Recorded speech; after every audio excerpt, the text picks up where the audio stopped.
Doomsday, third teaser, let's go. X-Mention. Manga. Death comes for us I all. need a voice. That's all I know for sure. The question Let's isn't, go. are you prepared to die? The question is, who will you be when you close your eyes? Oh, Magneto. One last ride. One last ride.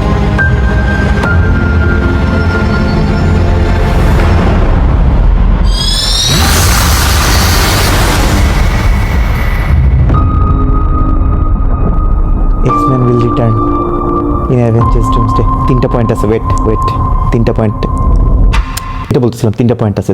প্রথম point হচ্ছে জেভিয়ারকে আমরা আজ দেখলাম হচ্ছে লোগানে ও মারা গেছে, কিন্তু এখানে কিন্তু জেভিয়ার আছে। আরেকটা জায়গায় দেখছি হচ্ছে মাল্টিভার্স ম্যাডনেসে ও হচ্ছে ওই ইয়েলো কালারের হোভার হুইল চেয়ারটাই করে আসছিল, ওইটা কিন্তু আলাদা ইউনিভার্সের জেভিয়ার। সো আমরা এই যেই জেভিয়ারকে দেখতেছি সেটা অরিজিনাল এক্সম্যান মুভির যেই জেভিয়ার তাকে দেখতেছি, যে লোগানে মারা গেছিল।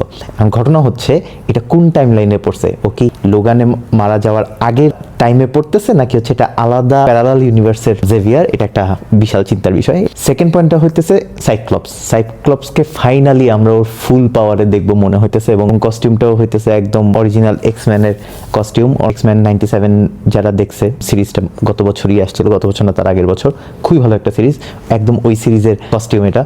একটা জিনিস হচ্ছে সাইক্লোপসের চোখ দিয়ে যে লেজার বের হয় এটাকে বলা হচ্ছে অপটিক ব্লাস্ট। ওর সুপার পাওয়ারটা খুব উইয়ার্ড। ঘটনা হইতেছে ওর চোখ হচ্ছে দুইটা ডাইমেনশনের একটা পোর্টাল, এক পোর্টালে আছে হচ্ছে পিওর কাইনেটিক এনার্জি, আর সেই কাইনেটিক এনার্জিটা ওর চোখ দিয়ে আমাদের পৃথিবীতে আসে। লেজার দিয়ে ও যে শুধু কাটতে পারে তা না, ও ধাক্কাও দিতে পারে, ও জাস্ট নকআউটও করে ফেলতে পারে, হালকেও নকআউট করে ফেলতে পারে। থার্ড জিনিসটা হচ্ছে এই অপটিক ব্লাস্টের সময় পিছন দিক দিয়ে পা দেখা গেছে সেন্টিনেল কারা, তারা হইতেছে রোবট, ওরা বিশাল হিউজ সাইজের হয় এবং ওরা হচ্ছে মিউটেন্টদেরকে মানে এক্সম্যানদেরকে হান্ট করে। কেভিন ফাইগি মার্ভেলের মেইন যে, সে বলছে এইখানে মেবি সবগুলা এক্সম্যান নাই হয়ে যাবে, তারপরে ওরা এক্সম্যানকে নতুনভাবে একটা রিবুট করার চান্স আছে।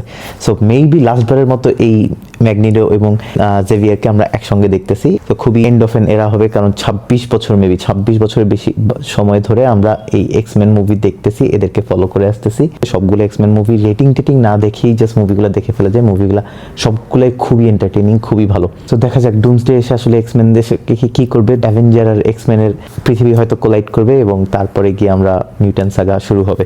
একদম নতুন এরা শুরু হইতেছে, নতুনভাবে মার্ভেল শুরু হইতেছে।